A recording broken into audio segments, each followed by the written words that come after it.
Andito po tayo mga kaibigan sa isang look-alike contest kung saan ang mga contestant ay magtatagisan ng kanilang galing sa paggaya ng kanilang mga ka-look-alike.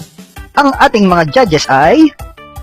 Siya ay isa sa pinakamatagal at walang pinagbagong itsura maliban lang sa kanyang buhok na bahagyang naging kulot. Ang ating judge number 1 ay walang iba kung hindi si Mr. 100, also known as Boy Kulot. Ang ating ikalawang judge naman ay laging naiinis, laging mainit ang ulo at bugnutin. Bigyan nating malakas na palakpakan si Mr. 500, also known as Totoy Bitter. At ang ating ikatlo at huling judge ay ang pinabatang version ng lumang 20. Salamat kay Dr. Photoshop. Ang nag-iisa at kilala ng lahat ng bumibili ng korneto, si Mr. 20, also known as Hoy Corneto.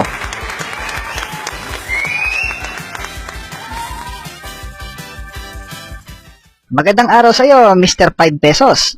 Sino ba ang ginagaya mo? Magandang araw po, mga bossing. Ang ginagaya ko po ay si Mr. Randy Santiago. Randy Santiago? Lagyan mo nga ng picture, direct. Tignan natin kung kamukha nga.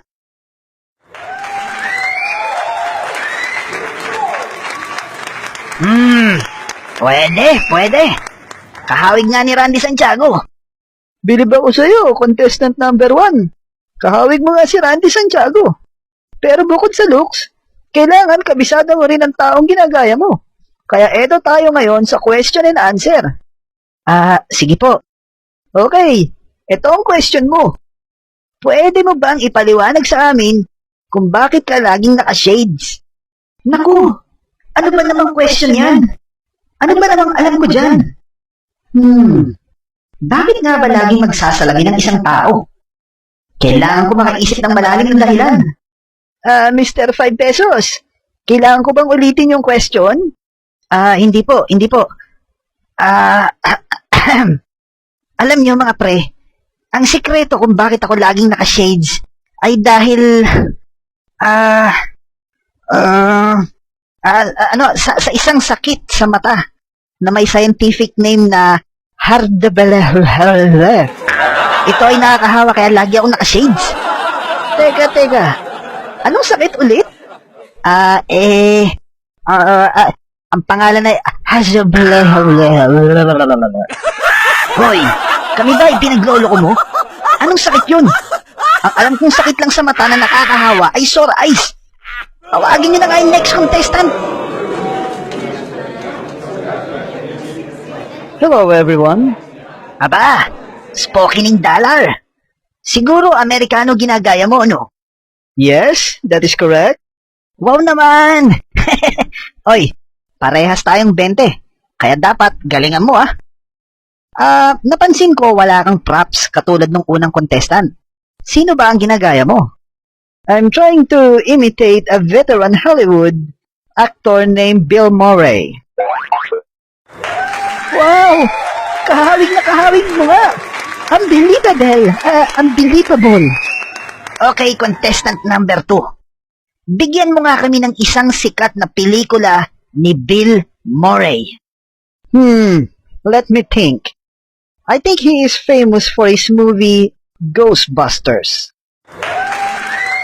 Oh, kita nyo mga pre? Basta 20, may brains at may looks. Okay, very good. Ito ang next question mo. Sino sa mga Ghostbusters ito?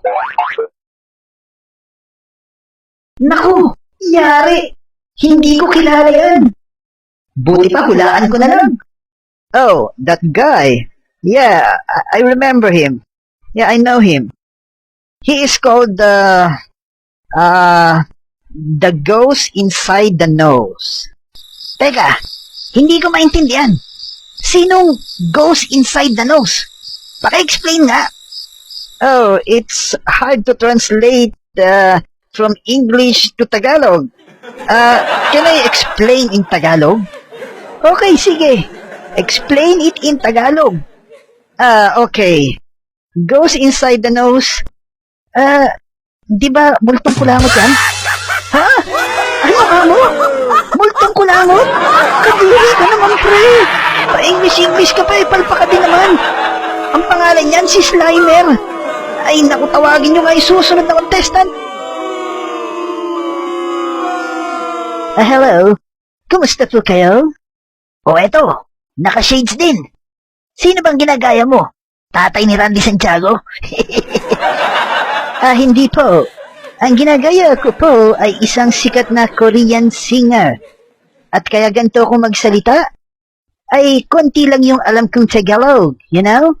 Aba, Korean singer pala. Sige nga, sino bang ginagaya mo? Ako po, si Psy, yung sikat na Korean singer na kumanta ng Gangnam Style at Gentleman. Wow, paborito ko yan ah. Wala bang sample? Sige nga, sample nga dyan.